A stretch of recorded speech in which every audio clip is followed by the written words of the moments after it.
Andijon shahri, Bobur Arena o'yingohi, Andijon Mash'al uchrashuvidan oldin biz Andijon klubining matbuot kotibi Shuhrat aka Jo'rayev bilan suhbatlashamiz. Andijon jamoasi Shuhrat aka o'tgan yilgi mavsumda O'zbekiston kubogini qo'lga kiritdi va o'sha kubok uchrashuvida siz hammaning yodida qoldingiz qaysidir ma'noda.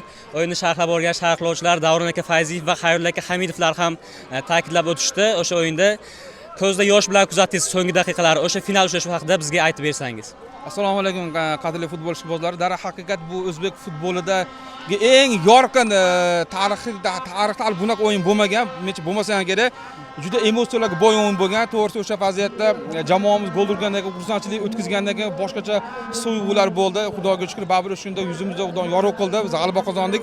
Bu o'zbek futbolining eng yaxshi reklamasi deb o'ylayman shu paytda, shu final. Menimcha bunaqa boshqa final ko'rmasa kerak.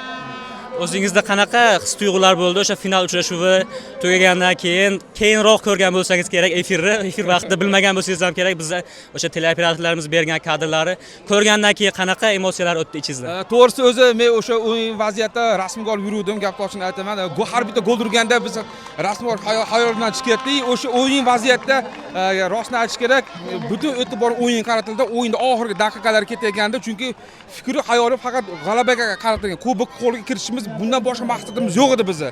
O'shini hisobga olganda butun vujudimizni o'yinga qaratdik. Keyin o'yindan keyin to'g'risi men o'sha vaziyat bilmaganimni qadriga olayotgan, chunki hayolim shu o'yinga qaratilgan.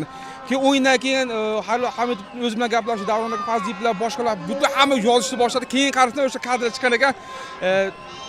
Albatta bu yoqimli, lekin unga men e'tibor bermadim. Baribir birinchi navbatda bu jamoam g'alabasi edi. Shunga butun emotsiyamni qaratdim. To'g'risi Xudoga shukr, ming qatla yutib oldik. Bu biz ham Andijon futbolining 60 yillik tarixida Xudoga shukr tarixdan joy olganimizdan baxtiyormiz.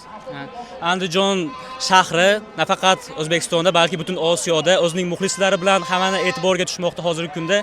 Mana shu muxlislar fan klubi haqida ham ikki og'iz aytib bersangiz bizga.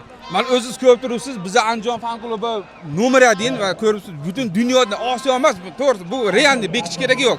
Nodir aka To'chiyev boshchiligida bizning fan klub butun dunyoda mana o'sha o'zini nimalarga qodirligini ko'rsatdi. Har bitta Bobur Arenada aura, boshqacha atmosfera bo'ladi. Bizni o'zbek futboli, O'zbekiston Super Ligasida ta'bir joiz bo'lsa, eng qizdirayotgan, yondirayotgan aynan shu Andijon klubi, shu bizni fan klubimiz, aynan boshqalar, muxlislar auditoriyasi bizni ishqibozlarni o'rniga olgan holda bu ham o'ziga bir nima desam, yangi o'sha chaqiruv vizib tashlayapti. Ya'ni yangi o'sha etapga chiqadi bizni fan klub, Xudoga shukr.